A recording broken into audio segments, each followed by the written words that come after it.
શ્રી ગણેશાય નમઃ. જય પુરુષોત્તમ ભગવાનની. આજનો આપણો પાઠ છે પુરુષોત્તમ માસની કથા, અધ્યાય 24મો, દીવાનો મહિમા. સાથે સાથે આપણે પુરુષોત્તમ માસની કથા વાર્તા એટલે કે કાઠાગોરમાની વાર્તા સાંભળીશું. વણિક શેઠની કથા. શરૂ કરતા પહેલાં જો આપણને આ સરળ કથા વાર્તા ગમતી હોય તો એક લાઇક અને શેર જરૂર કરજો. સાથે સાથે આપણે જો આ ચેનલ પર નવા પહેલીવાર આવ્યા હોય તો જરૂર આ ચેનલને સબસ્ક્રાઈબ કરજો, જેથી આપણને નવા વિડીયોની માહિતી મળતી રહે. જય પુરુષોત્તમ ભગવાન. શાંતાકારમ ભુજગશયનમ પદ્મનાભમ સુરેશમ વિશ્વાધારમ ગગનસદૃશમ મેઘવર્ણમ શુભાંગમ લક્ષ્મીકાંતમ કમલનયનમ યોગવિદ્યાનદમ્યમ વંદે વિષ્ણુ ભવભયહરમ સર્વલોકૈકનાથમ. ઓમ. બોલો જય પુરુષોત્તમ ભગવાનની. પુરુષોત્તમ માસની કથા, અધ્યાય 24મો, દીવાનો મહિમા.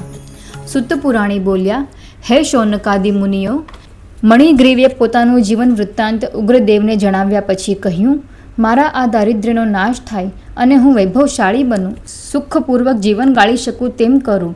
ઉગ્રદેવ મુનિએ જણાવ્યું, તે મારો આદર સત્કાર સારી રીતે કર્યો છે, આથી તારું ભાગ્ય ફરી ગયું છે.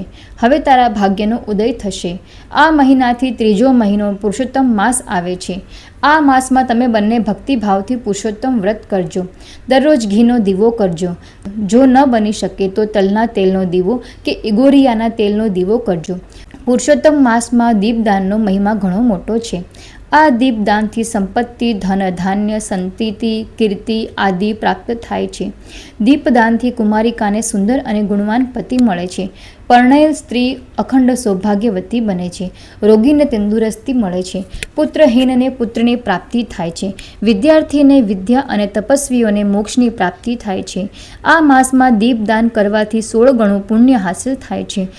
આમ કહી મણિગ્રીવને સુખી થવાના આશીર્વાદ આપી મુનિ ઉગ્રદેવ પ્રયાગ તરફ જવા નીકળી પડ્યા. થોડા સમય પછી પુરુષોત્તમ માસ આવ્યો. ત્યારે પતિ પત્નીએ જંગલમાં પુરુષોત્તમ વ્રતનો આરંભ કર્યો. આખો માસ તેમણે ઇગોરિયાના તેલનો દીવો કરવાનો નિયમ રાખ્યો. તે મુજબ તેમણે આખો પુરુષોત્તમ માસ ઇગોરિયાના તેલનો દીવો કર્યો. ઉગ્રદેવની કૃપાથી અને દીપદાનના પુણ્ય બળે તેમનો મેળ ધોવાઈ ગયો. કાળ બળે તેઓ મરણ પામ્યા. તેઓ સ્વર્ગમાં ગયા. સુખ ભોગો ભોગવી ફરીથી જન્મ લીધો. આ મણિગ્રીવ એ જ ચિત્રબાહુ રાજા, તેની પત્ની ચંદ્રકળા તરીકે જન્મ પામી અને ચિત્રબાહુની રાણી બની. આમ પુરુષોત્તમ માસમાં ફક્ત ઇગોરિયાના તેલનો દીવો અને આખો માસ કરવાથી આટલી સમૃદ્ધિ હાંસલ કરી શક્યા, તો તલનો, તેલનો કે ઘીનો દીવો ભક્તિભાવપૂર્વક કરવાથી અને ઉપવાસ આદિ રહેવાથી તે ઘણું પુણ્ય ફળ મેળવી શકે છે. આમ અગત્ય મુનિએ રાજા ચિત્રબાહુ સમક્ષ તેમનું જીવન વૃત્તાંત કહી સંભળાવ્યું અને ત્યાંથી તેઓએ વિદાય લીધી. શ્રી બૃહન્નારદીય પુરાણના પુરુષોત્તમ મહાત્મનો દીવાનો મહિમા નામનો 24મો અધ્યાય સંપૂર્ણ. હવે પુરુષોત્તમ માસની આપણે પાવન કથા વાંચીએ. વણિક શેઠની કથા. એક ગામમાં બ્રાહ્મણ અને બ્રાહ્મણી રહે. તેમને 7 દીકરાઓ હતા. બ્રાહ્મણ ગરીબ હોવાથી પોતાનું ગુજરાન માંડ તે કરી શકતો. ભિક્ષાવૃત્તિ દ્વારા તે પોતાના કુટુંબનો નિર્વાહ કરતો હતો. ભિક્ષાવૃત્તિમાં કોઈ દિવસે વધારે મળે અને ક્યારેક ખાલી જોડી લઈને ઘેર આવે. આનાથી ઘરમાં કકળાટ થયા કરતો. એક દિવસ એક પ્રતિભાશાળી સંન્યાસીએ બ્રાહ્મણને રસ્તામાં મળ્યા. બ્રાહ્મણે 2 હાથ જોડી પ્રણામ કર્યા અને નિરાશ વદને બોલ્યા, હે સ્વામીજી, હું ઘણો દરિદ્ર છું. આ દરિદ્રતામાંથી મારો છુટકારો થાય તેવો કોઈ ઉપાય બતાવો તો સારું. સંન્યાસી બોલ્યા, હે ભૂદેવ, તમારે દારિદ્ર્ય ટાળવું હોય તો 2 માસ પછી આવતા અધિક માસ એટલે કે પુરુષોત્તમ માસમાં ભગવાનનું વ્રત અને આરાધના કરો. રોજ સવારે નદીએ જઈને સ્નાન કરો, કાઠાગોરમાનું પૂજન કરો. કથા વાર્તા સાંભળો, યથાશક્તિ દાન કરો. જેટલું બીજાને આપશો તેથી અધિક ગણું પામશો. બ્રાહ્મણે ઘેર જઈ પોતાની પત્નીને રસ્તામાં સંન્યાસી મળ્યા હતા તે વાત કરી. તેમણે પુરુષોત્તમ માસનું વ્રત કરવાનો દ્રઢ સંકલ્પ કર્યો. સાથે સાથે બ્રાહ્મણે વિચાર્યું કે હું કોઈ વિદ્વાન બ્રાહ્મણ પાસે જઈ પુરુષોત્તમ વ્રત, પુરુષોત્તમ માસની કથા, બીજી કથા વાર્તાઓ શીખી લઈ 2 પૈસા રળું અને વ્રત પણ કરું. તેણે વિદ્વાન બ્રાહ્મણ પાસે જઈ આ બધું જાણી લીધું. પુરુષોત્તમ માસ શરૂ થતાં જ બ્રાહ્મણીએ વ્રત શરૂ કર્યું. બ્રાહ્મણ નદીએ સ્નાન કરવા જતો ત્યારે ભાવિક બહેનોને કાઠાગોરમાનું પૂજન અને બીજી કથા વાર્તા સંભળાવતો. ઉપરાંત ઘરે આવી પુરુષોત્તમ ભગવાનની કથા કહેતો. આનાથી તેને સારી દક્ષિણા મળવા લાગી.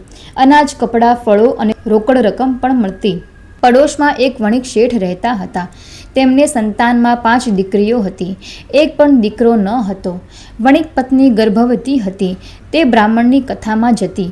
એક દિવસ તેણે બધા કથા સાંભળનાર ગયા પછી બ્રાહ્મણને આ વખતે પોતાનો પુત્ર થાય તેવો ઉપાય બતાવવા કહ્યું. બ્રાહ્મણે તેને પુરુષોત્તમ માસનું વ્રત કરવાનું જણાવ્યું. વણિક પત્નીએ પોતાના પતિને વાત કરી. શેઠ ધર્મમાં માનતા નહીં, પુણ્યદાનમાં માનતા નહીં, છતાં આ વખતે પોતાની પત્નીને પુત્ર થાય તે આશયથી વ્રત કરવાનું માન્ય કર્યું. કદાચ ભગવાન આ વખતે પુત્ર દે. વળી આ વ્રત સારું છે, એક ટંક ખાવાનું બચશે. પછી તો રોજ શેઠ બ્રાહ્મણી સાથે નદીએ સ્નાન કરવા જાય, કથા વાર્તા સાંભળે, પુરુષોત્તમ ભગવાન પાસે આજીજી કરીને દીકરો માંગે. પણ જ્યાં દાન દક્ષિણાની વાત આવે ત્યારે વણિક આડું જોઈ જાય. એમ કરતાં શુક્લ એકાદશી આવી. એકાદશીના રાત્રે વણિક શેઠને સ્વપ્ન આવ્યું. તેમાં પુરુષોત્તમ ભગવાન વણિક શેઠને ઉદ્દેશીને કહે છે, હે વણિક, તું ધર્મમાં માનતો નથી.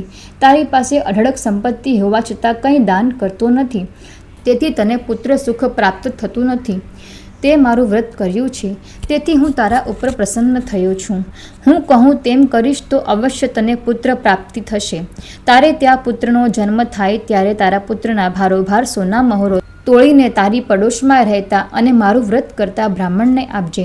જો તું આમ નહીં કરે તો તારો પુત્ર જીવશે નહીં. પુત્રના વજન જેટલી સોના મહોરો આપવી પડશે.